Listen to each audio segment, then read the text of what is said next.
Hello, everyone, and welcome into the Star Wars Legends Lounge, the show that celebrates the books from Star Wars Legends. I'm Aaron Moats. As the galaxy spirals toward civil war, our heroes in the Skywalkers and Solos find themselves at odds. Han and Leia take on a dangerous mission for the Corellian rebels, while Luke and Mara lead the Jedi Order fighting for the Galactic Alliance. Meanwhile, Jacen Solo continues his apprenticeship under Lumaya to learn the dark side of the Force and become the Sith Master who will finally bring peace and order to the galaxy. It's Bloodlines by Karen Traviss, the second book in the Legacy of the Force series. And joining me to talk about the book is Kat. Welcome back to the show, Vodika. How are you? Hello. I'm so wonderful and excited to be back in the lounge, y'all. So, big news since the last time you were on the show. You have moved. How are you liking the new house? It is wonderful. There may or may not still be so many boxes around, but we're getting through them day by day. And it's a great location. The pup loves the big yard in the back, so it's going great. Awesome. Well, Kat, it's great to have you back on the podcast. Before we get into the book, let's answer some listener questions. I have 2 emails today. The first comes from Robin. Robin says, "Hello, Aaron. What is your opinion about the Ysalamiri? Some people like them because they are very alien and give the Jedi and the Sith a kryptonite by removing their powers. Others feel they break the rules of the Star Wars universe because without the Force, no life is possible. Author Timothy Zahn has said in interviews that Thrawn comparing the voids of the Ysalamiri with an air bubble underwater is more of a metaphor, not reality. They just make it harder to use and feel the Force, like a jammer. What do you think? Are you happy that the Ysalamiri didn't make the jump into the movies and television shows? How would they affect the Emperor and Darth Vader?" Well, Kat, I know you have delved into Legends. You were with us for the New Jedi Order. You were with me for the Republic Commando series. The Ysalamiri were introduced in the original Thrawn trilogy from back in the early 90s. Did you read those books? I have not yet. They are on the list, though. All right, so I won't ask you about the Ysalamiri. My thoughts, Robin, are I think it was a good idea not to bring them into canon just to avoid the arguments between people. In my opinion, when I read the Ysalamiri the first time when I was 13, 14 years old, it seemed to me like a natural evolution of an animal whose predator hunted it using the Force. So how would that animal hide? By pushing the Force away.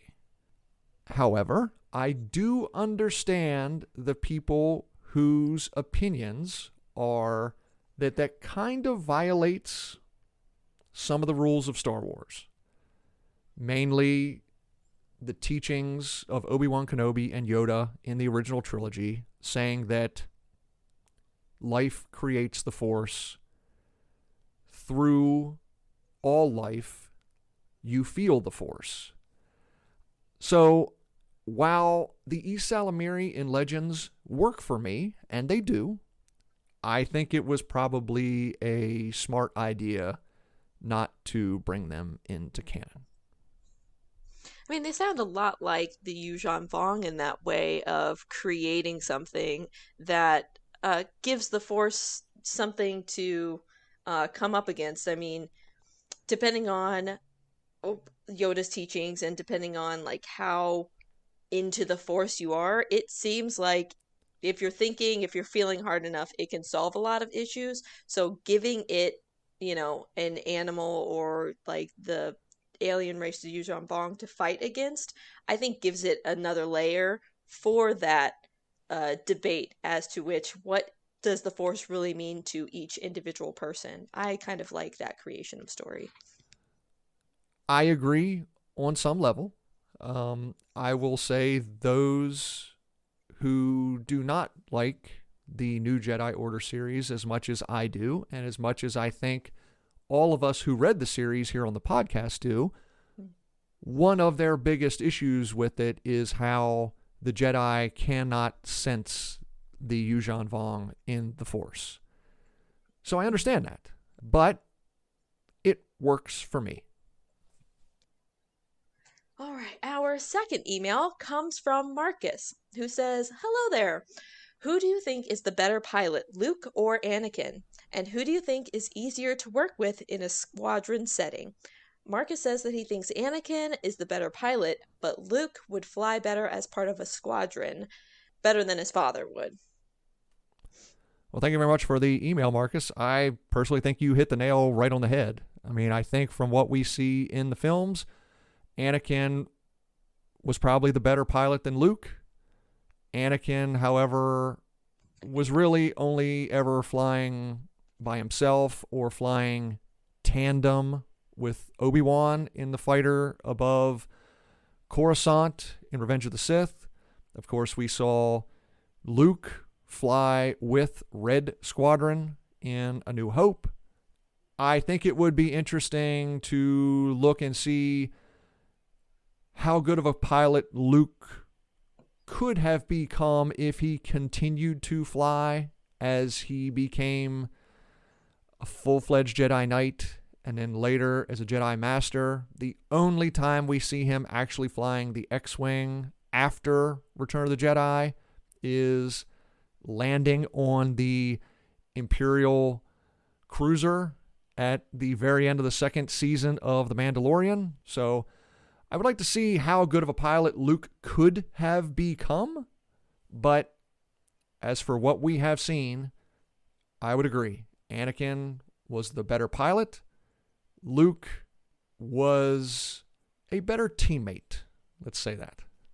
Yeah, I totally agree as well. And I think Luke being a better teammate, like a lot, most of the X-Wing fighting, most of the flying in general is always done as a team. So in that regard, I just think Luke is going to be the better teammate and the better flyer overall. Anakin knows some great moves, but he can put people in jeopardy sometimes, or he can just take way too many risks. So, which again, fun to watch from a distance, but if you're in a team with that guy, you're like, okay, you're taking way too many swings. And so, Luke being the better pilot is definitely who you'd want in a squad with you. So, it would be hard to be Anakin's wingmate. And I think we see that a couple times with Obi-Wan in the films definitely. and in the Clone Wars animated show. Mm-hmm. As Obi-Wan is wanted, Anakin with a huge sigh before and after. It's usually the phrase. One of the funniest things Obi-Wan does. Yeah, absolutely. Thank you again for the emails, Marcus and Robin. Listener, if you have a question for the show, you can send me an email at swlegendslounge@gmail.com or send me a message on Twitter, Instagram, or Blue Sky at swlegendslounge. And if you'd like to get your voice on the show, you can record a short message and email it in, but please record it in MP3 audio format. Stick around for the end of the show where we'll hear from Marcus again as he sent in a Star Wars character grouping that Kat and I are going to share. But now it's time for today's book, Legacy of the Force, Bloodlines by Karen Travis. Grab yourself a drink. Let's head in to the Star Wars Legends Lounge.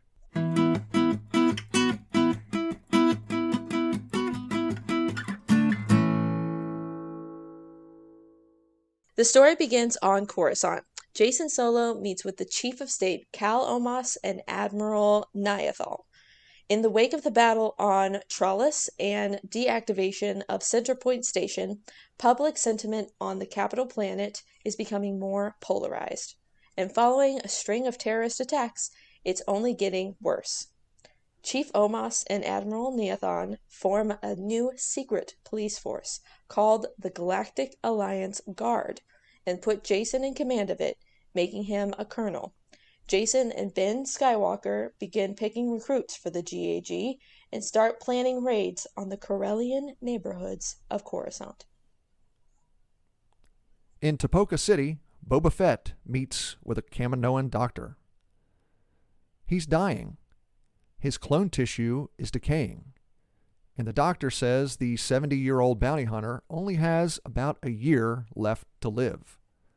Boba Fett wants to know if anything can be done to slow down the decay. The doctor says any research he wants disappeared when Kosai vanished at the end of the Clone Wars. But there might be someone who knows what happened to Kosai, Taun We, who left Kamino almost a month ago.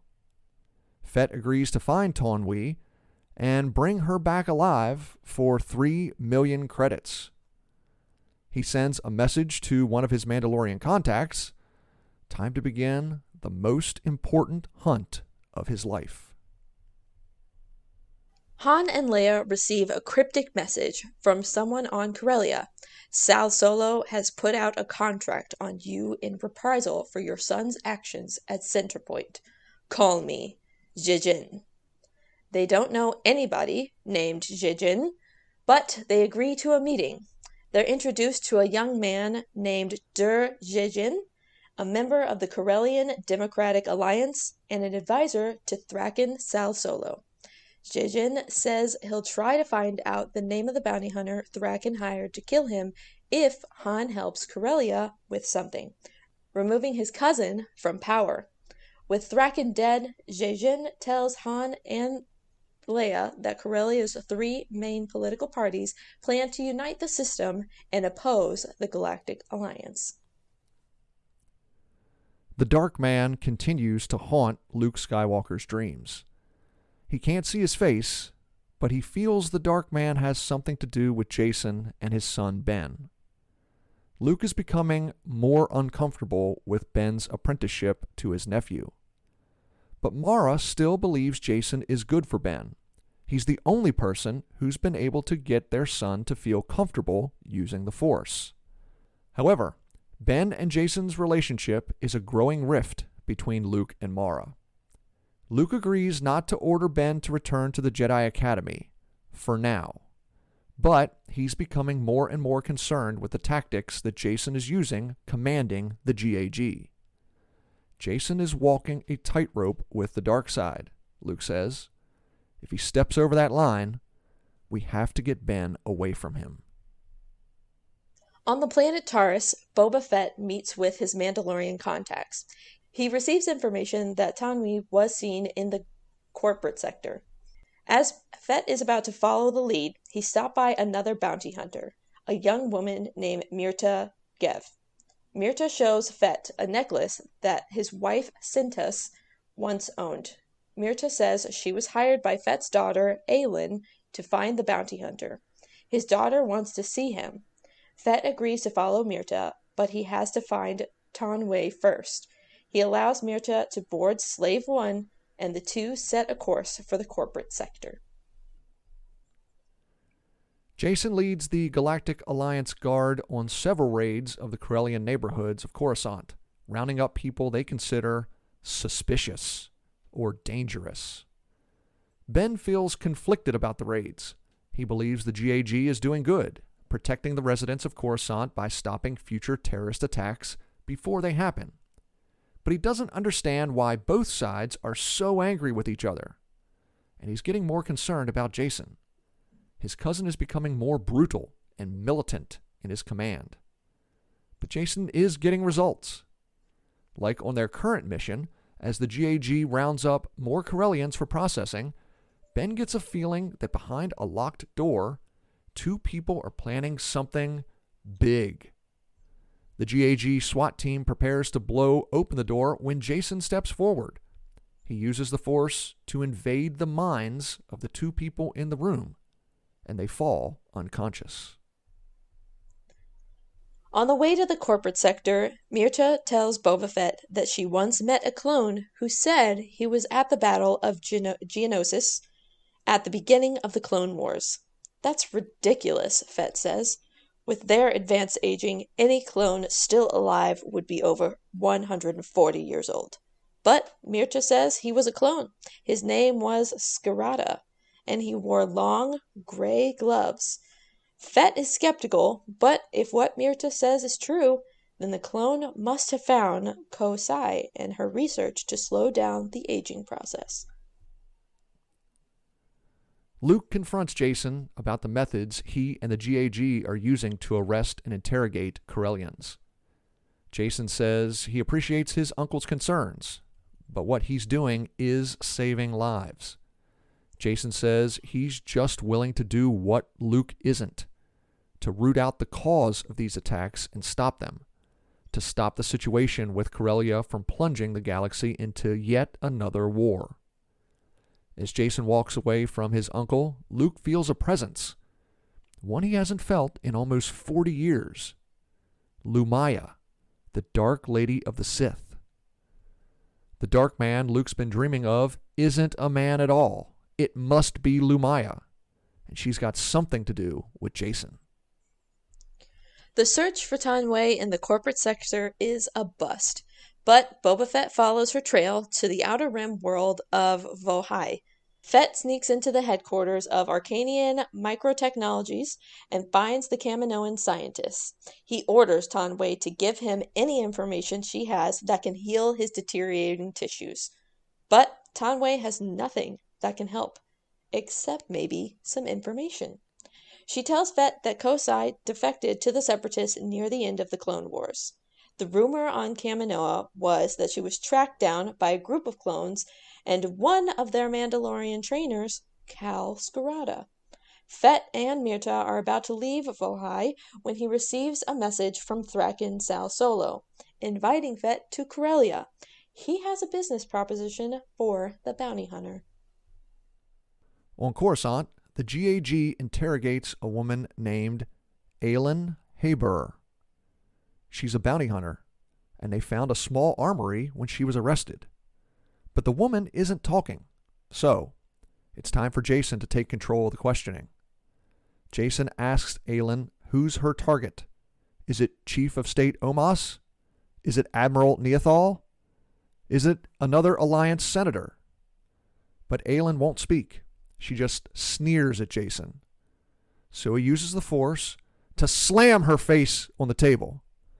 Aylin tells Jason where he can go stick his lightsaber. So he slams her face down on the table again and again. Then Jason forces his way into Aylin's mind, searching for the name of her target. The woman continues to resist, so Jason pushes farther. Too far, in fact. Aylin's body convulses. Ben and two GAG officers rush into the interrogation room. They call the medics, but it's too late. Aylin is dead. And Jason doesn't seem upset about what he's done, much to Ben's horror. Boba Fett and Mirta Gev arrive on Corellia, running the Galactic Alliance blockade. Fett meets with Thraken Sal Solo, who offers to hire Fett and 100 more Mandalorians to guard Center Point, while Thraken's maintenance team works to bring the station back online. Again. Fett says he'll consider it, but on his way out of the Capitol building, Fett is stopped by one of Thraken's advisors, Dern Jejin. The young politician offers Boba Fett 1 million credits to kill Thraken. Fett takes half the money up front, returns to Slave One, and tells Myrta about Jejin's offer, but he's got some more news. Han Solo is here on Corellia. Jason arrives in the Corellian system and takes command of Rogue Squadron. He leads the X-Wings out to the picket line at the head of the blockade. Admiral Neothal's orders are explicit. No Corellian ships will be allowed to leave the planet and dock with one of the orbital stations, and that includes food and water. Jason orders Jaina and Zek to turn back the humanitarian supplies. They don't like it, but they follow his command. Then, a Corellian fighter advances toward the blockade. It takes a shot at Jason, who whips his X-Wing around and pursues.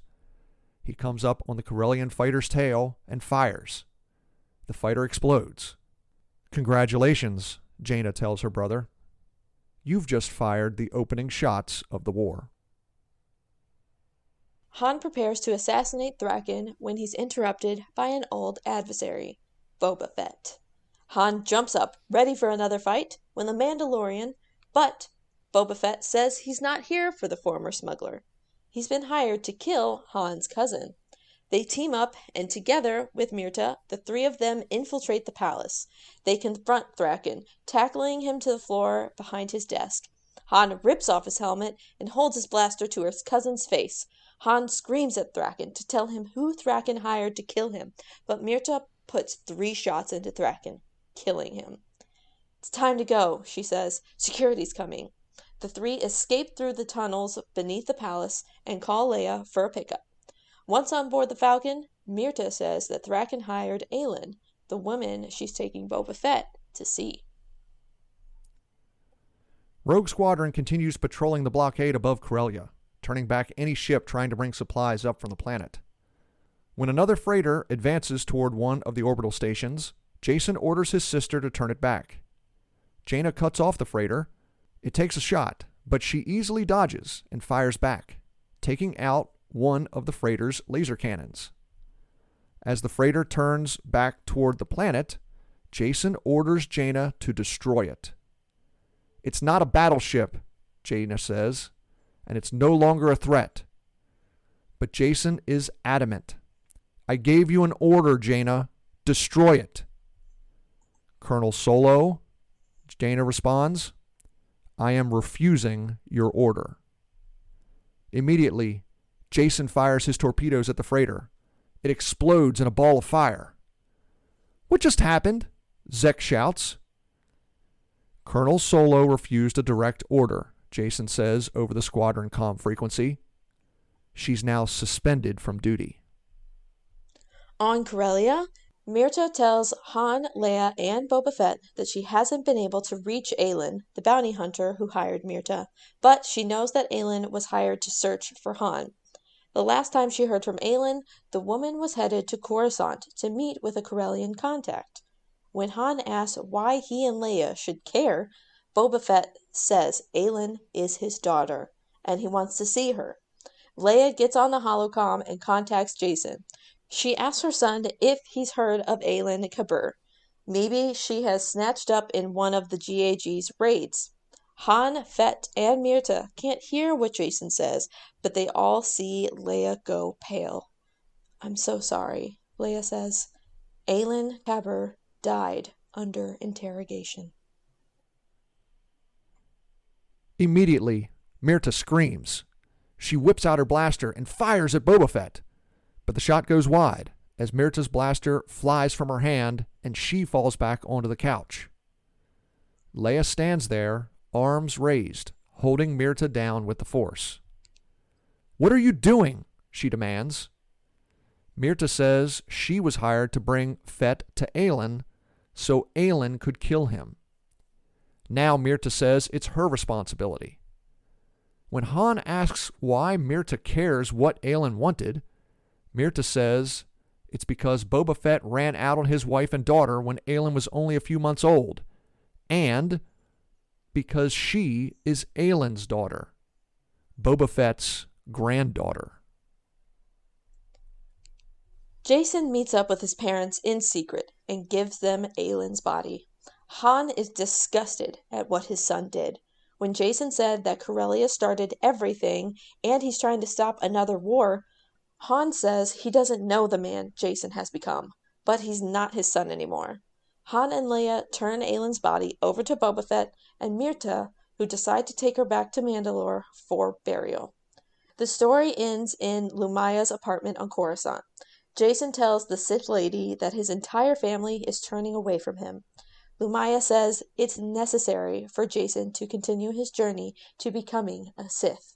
But Lumaya says that sacrificing Jason's reputation isn't enough. He must remember what the tassel said. He will immortalize his love. "You have to kill what you love," Lumaya says.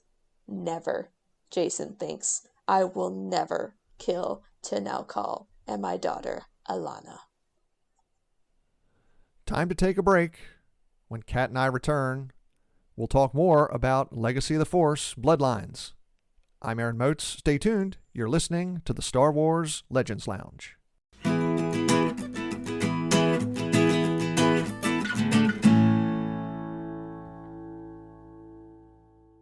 Hey everyone, would you like to hang out with other Legends fans? Well, listen up.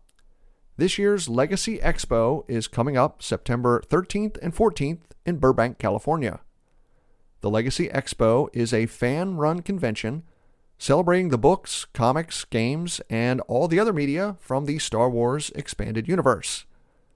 The Legacy Expo is an all-inclusive event for EU fans, young and old, and will feature vendors, artists, authors, and special guests. This year, the expo welcomes James Lucino, Barbara Hambley, Stephen Barnes, Abel Pena, and many more. So, check out the Legacy Expo at the Marriott Convention Center in Burbank, California on September 13th and 14th. Tickets are on sale now at legacyexpo.org. All proceeds from the Legacy Expo will be donated to the Book Truck, a 501c3 nonprofit organization that provides books, graphic novels, and other reading materials to underserved and at-risk youth in the Los Angeles area. For more information, check out the event's website or email the event at hello@legacyexpo.com. Thank you for listening to the Star Wars Legends Lounge, where we celebrate the books from Star Wars Legends. But let me take a moment and recommend a book from Star Wars canon. Thrawn Treason focuses on the future Grand Admiral learning to navigate the politics of the Imperial military. But when Eli Vanto brings him a warning from the unknown regions, Thrawn must decide whether to return to the Chiss ascendancy or remain loyal to the Emperor. It's Thrawn Treason by Timothy Zahn.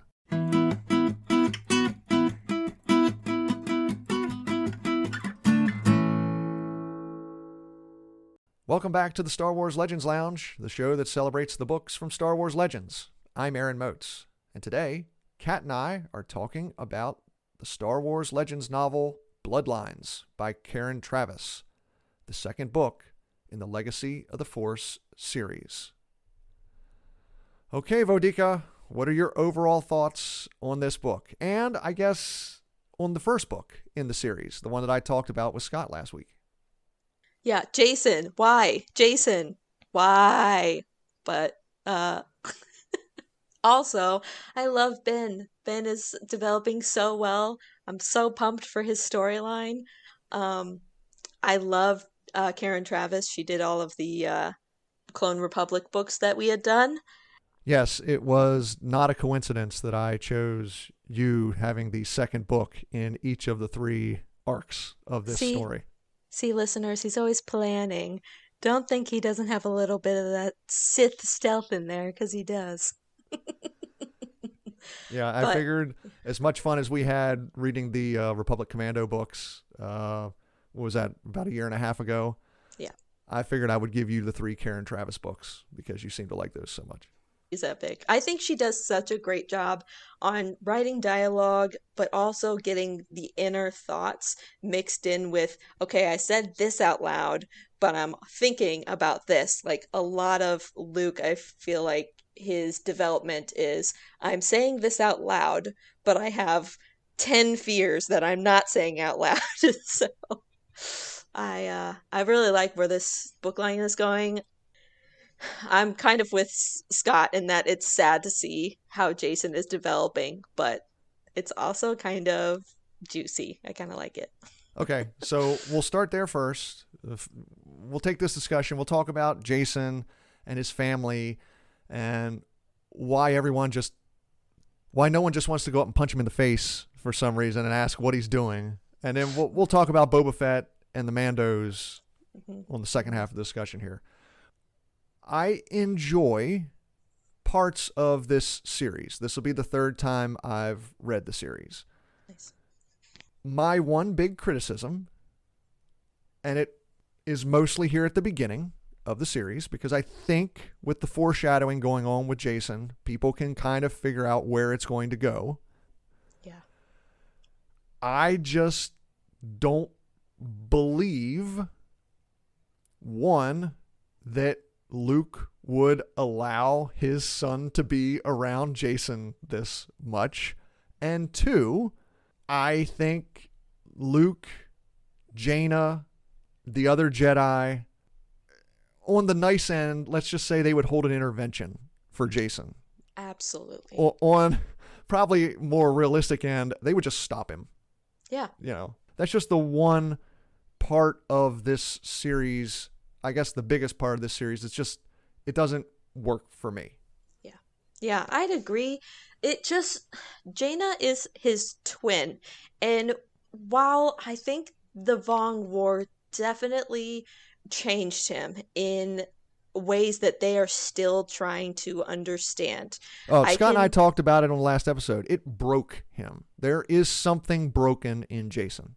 absolutely. So I think in the beginning, they're attributing some of this darkness, this weirdness, this void in the force, big sirens, alarms, red, all of the red buttons going off. To I think he's still adjusting from this. He's never been the same. But like you said, if this is a new darkness, so something new has got to be in the mix. Oh, that's weird that Lamaya just showed up. I'm sure it has nothing to do with this whole change that Jason is going through. Like, I know they are smarter than that, especially since Leia took all of this time to really start honing her Force abilities. I feel like she'd be the one to pick up on it the most. He is her son. So, yeah. And like you said, with Luke letting Ben be around him so much, no, no way. Mara is convincing, but not that convincing. Honestly, that's probably the biggest issue for me in that part of the storyline is it just doesn't seem like the way Mara's character is written in pretty much any of the previous books in She's so Legends. forgiving all of a sudden. She's like, well, he did this.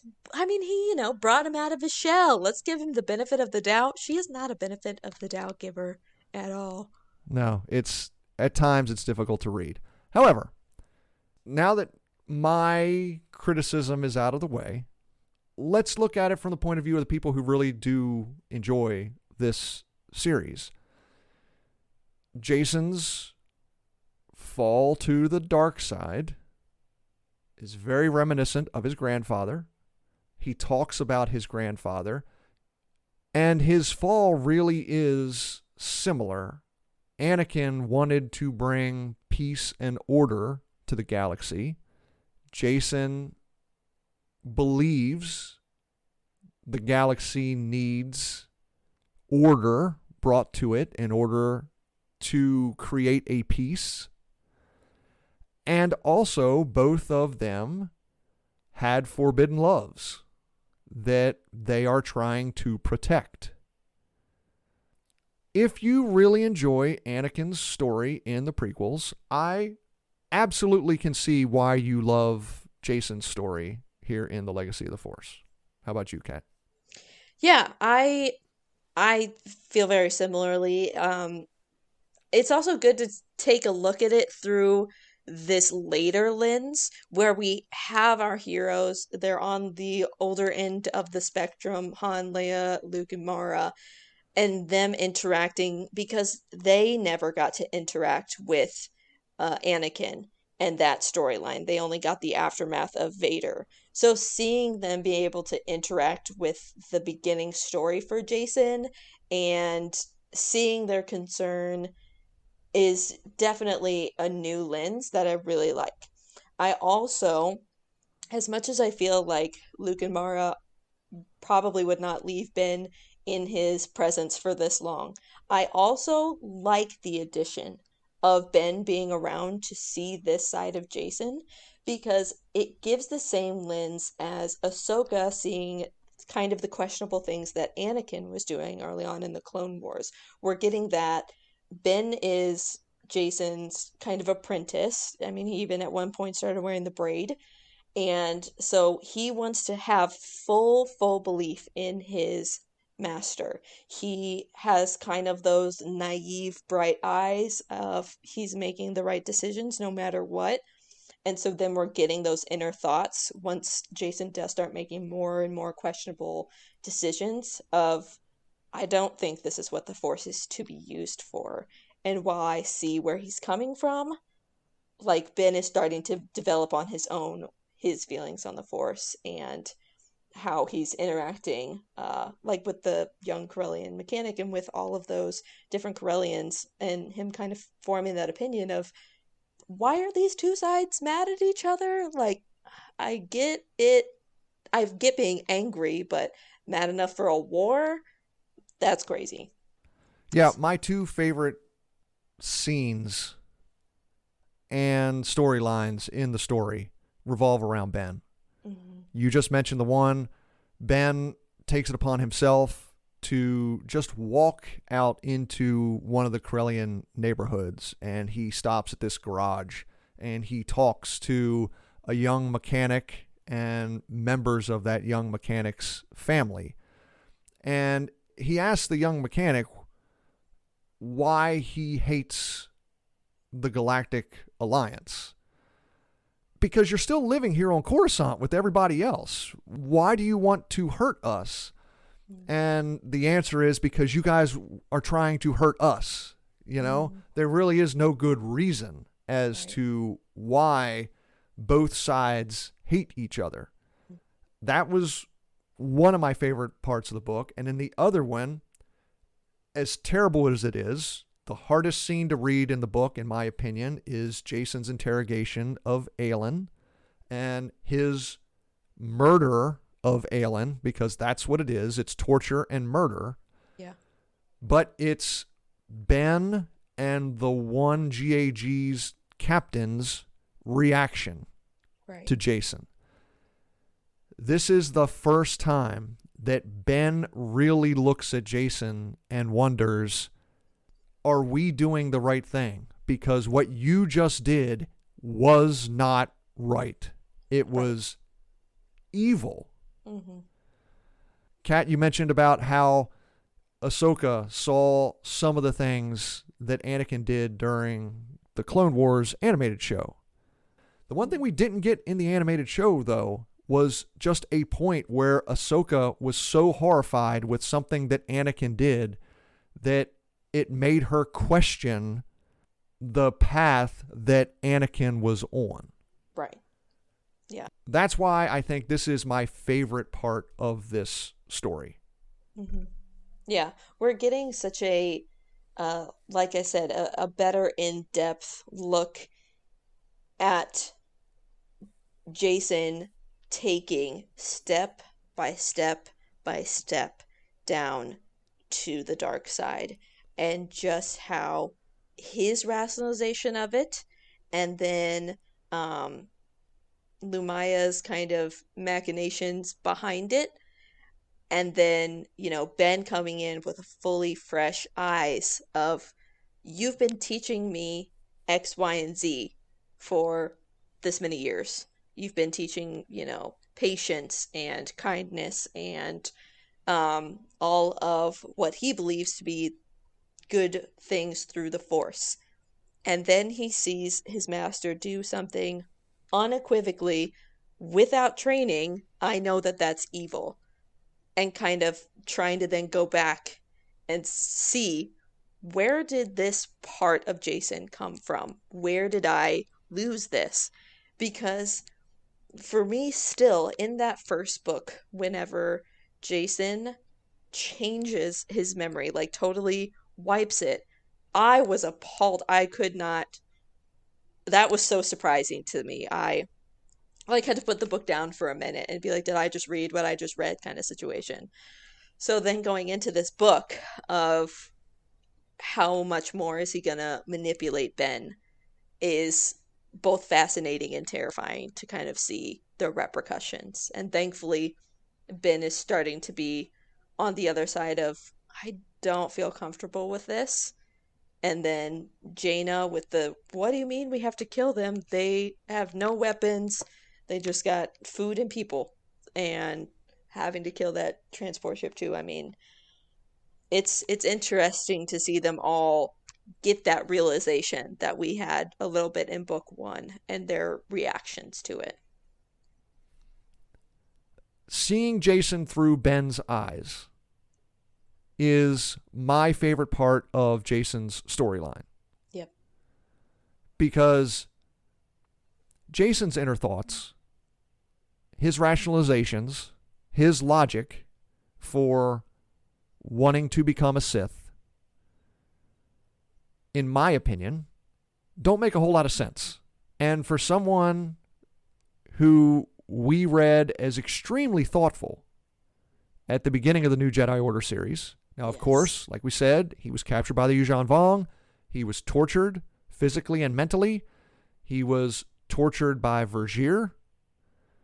Then after the NJO, he went off on a 5-year sojourn throughout the galaxy, learning different ways of the Force. But still thinking through everything. Correct. This Jason, I mean, people grow up. They're not always the same as they were when they were younger.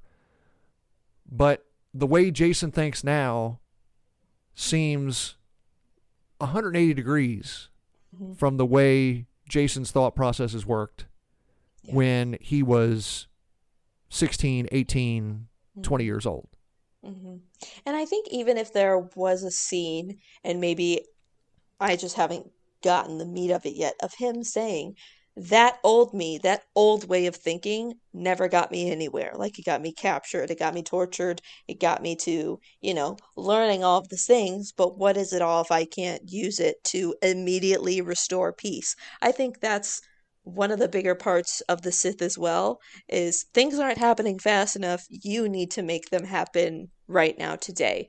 Versus the Jedi way is more patience and more understanding. We need to have more collaboration with as many, life forces as possible so that we can create peace that way. The Sith is, I need to put people under my thumb so that I can make the things happen that I think should happen immediately. And so that's kind of where his brain maybe made that jump, but we don't get that scene. We don't get that inner thought monologue of that way of thinking didn't get me anywhere.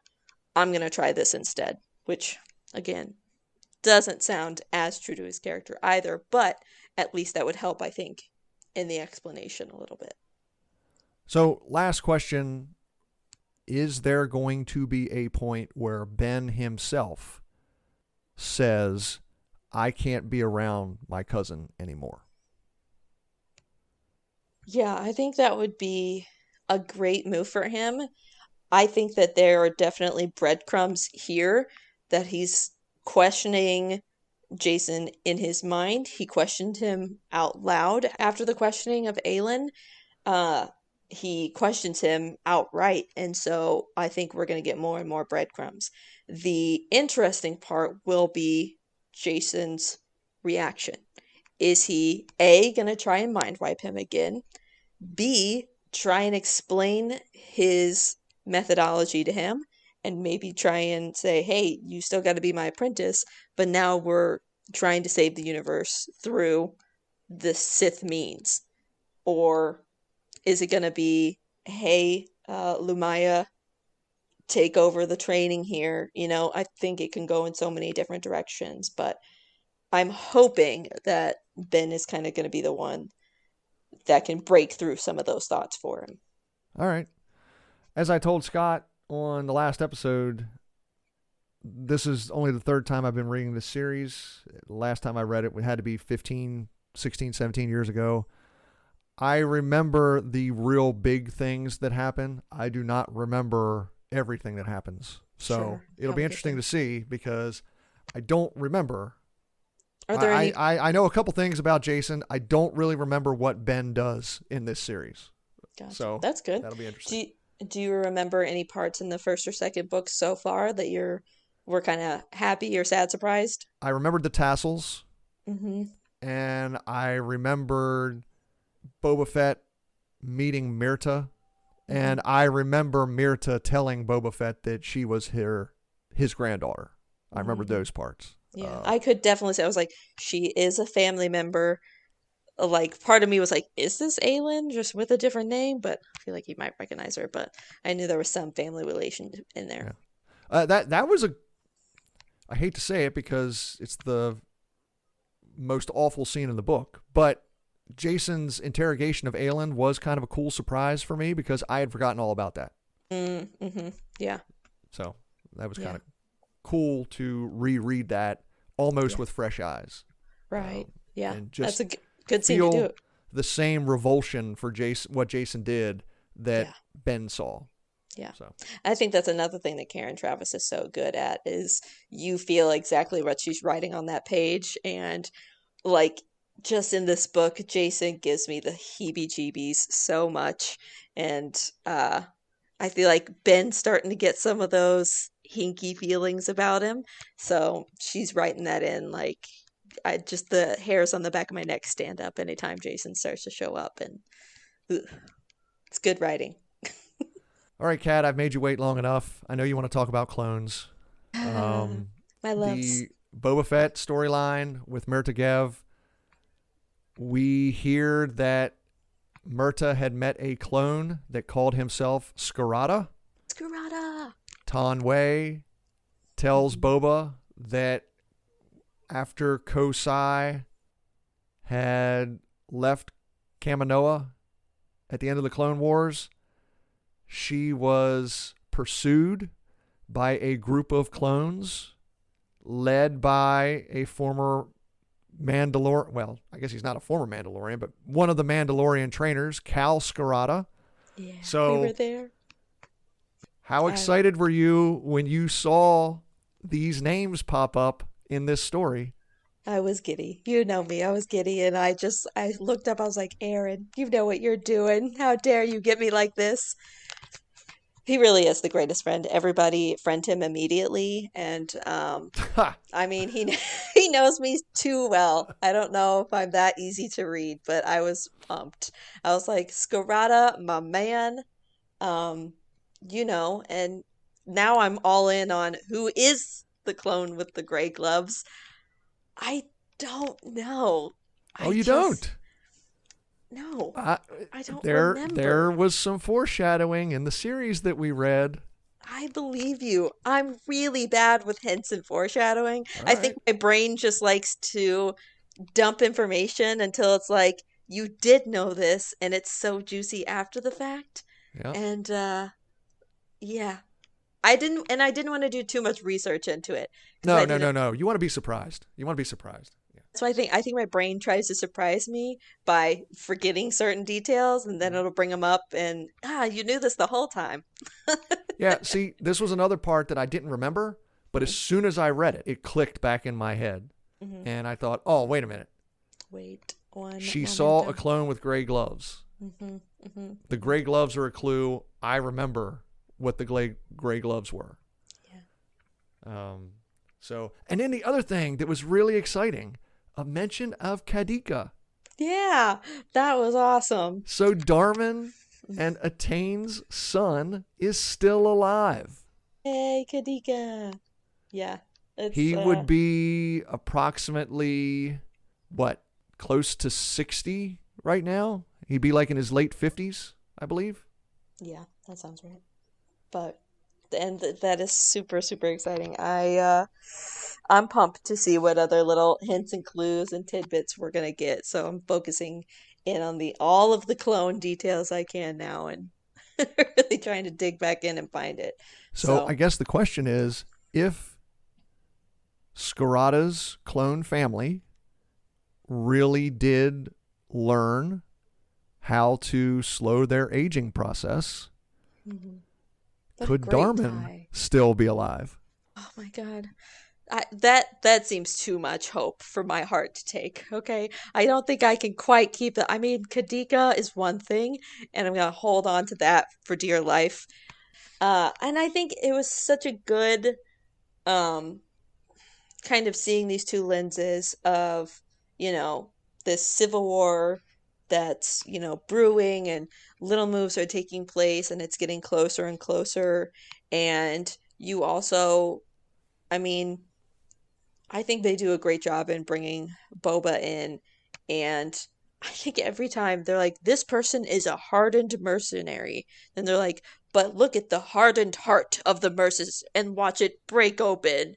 And, he really, really breaks whenever he hears of Aylin's death and just the way that it happened. And I know it's not the last that we're going to hear from Boba and Myrta. And it's kind of, we're getting the overall galactic complications with the Civil War, but we're also getting the small level of what this Civil War is doing to people as well. And it's such a good story. I would find it interesting. I don't 100% remember, but I would find it interesting if in this storyline Boba Fett returns home and assumes the responsibility of being Mandalore and what that would entail for the Mandalorian people as it goes with this story. Because honestly, let's face it, right now, the Mandalorians really don't have a dog in the fight between the Galactic Alliance and the handful of systems like Corellia that are in open revolt right now. Right, right. Yeah. They just don't have the amount of people, let alone the amount of resources that either side. I mean, always a Mandalorian is going to be the resource that you're like, if we have them on our side, it's going to be great. They would be an asset, but honestly, there's no reason for them to get into any side right now. Exactly. Exactly. They're not getting more or less from any side, and it's not making a difference for their I mean, they're still regrowing their population. They're still trying to figure out what their planet even is going to be, because that's the one part that, to me, I feel like Boba has spent so much time isolated and just doing for Boba, perfectly fine, great. But Kadika and that group are very much we're doing this for the team, we're doing this for the group of us. So having a Lone Ranger type come in and be like, yeah, you should be the head of this, feels a little off for me. However, like you said, I think it'd be a very interesting dynamic to dive into, and not necessarily a wrong move, especially if they're building like a council instead of just you be the leader of Mandalore. If we want, a couple of think types to kind of redefine what it means to be Mandalorian, he should absolutely be a part of that conversation. Again, a leader of that conversation, meh. But regardless, love any mention of my baby clones. So, One last question on this subject. When we last left Kadika, when he was a toddler, he was showing some aptitude using the Force that he inherited from his mother. Could we see a Force using Mandalore in Kadika as a 58, 59-year-old? again, why bring him back other than he's amazing, cool, and we need more books just about him? To Uh, frustrate you. They brought yeah, him back to they frustrate know. you. They know. Okay. Absolutely they'd do that. But I think that this story in particular, I mean, you have some Force users fighting against each other because Leia and Han are on one side, Jason and Jaina on the other side. So, and kind of Luke and Mara kind of straddling those lines. So, just putting one more person maybe on the Luke or Leia and Han side that's a Force user that has a totally different opinion. And again, like you said, right now doesn't have a dog in the fight, but very well might. Having that third perspective of a Force user. I love getting any and all perspectives because everybody uses it just a little bit differently. I think that's one of my favorite things about Legends is that we get so many different storylines, we get so many different manifestations of the Force. I mean, even just between Jason, Jaina, and Anakin, when we first started the new Jedi Order, they were using it in three totally different ways, and it shapes people differently. So I think having a Mandalorian kid surrounded by clones and using the Force. Totally different perspective that I'd love to hear. Well, Kat, it's almost time to go. But first, we've got a Star Wars character group to share. It's from Marcus, and it's the first one I've gotten in a few months. Marcus sent in his ideal Star Wars road trip crew, and it's pretty awesome. Which is so funny. I literally today got back from a road trip, so I very much agree with Marcus's sentiments. Marcus says if he could choose any three Star Wars characters to join him on a road trip, they would be Lando Calrissian, Qui-Gon Jinn, and Cal Skirata. Marcus says Lando would have plenty of games for the road, most of which he'd win, and plenty of stories. Qui-Gon Jinn would be a calming presence, and while he might not speak much, when Qui-Gon does speak, people listen. And Cal Skirata is a bit of a wild card. Marcus says Cal Bure would probably win some of the card games, and he'd get angry losing to Lando, but he'd also have some entertaining stories to tell. Great picks, Marcus, and very timely adding Cal Skirata to your road trip crew for the Yes. story that Kat and I did today. Mm-hmm. Triple thumbs up for Cal Skirata. Listener, if you have a Star Wars character group you'd like to share, send me an email at swlegendslounge@gmail.com or send me a message on Twitter, Instagram, or Blue Sky at swlegendslounge. And don't forget to send in your Star Wars questions and opinions. I love reading them here on the show. Kat, thank you very much for joining me today. It has been a pleasure as always. I can't wait to see Kautika come back and just decimate this whole storyline. It's going to be beautiful, and you heard it here first, folks. He's the savior. Well, like I said, I don't remember what happens, so I guess we'll both see. Coming up on the next episode, Scott's back, and he and I will talk about the third book in the Legacy of the Force series, Tempest by Troy Denning. Join us for that episode coming out on September 19th. Thank you so much for listening to the Star Wars Legends Lounge. I'm Aaron Motes. May the Force be with you. And remember, there's always a bit of truth in Legends.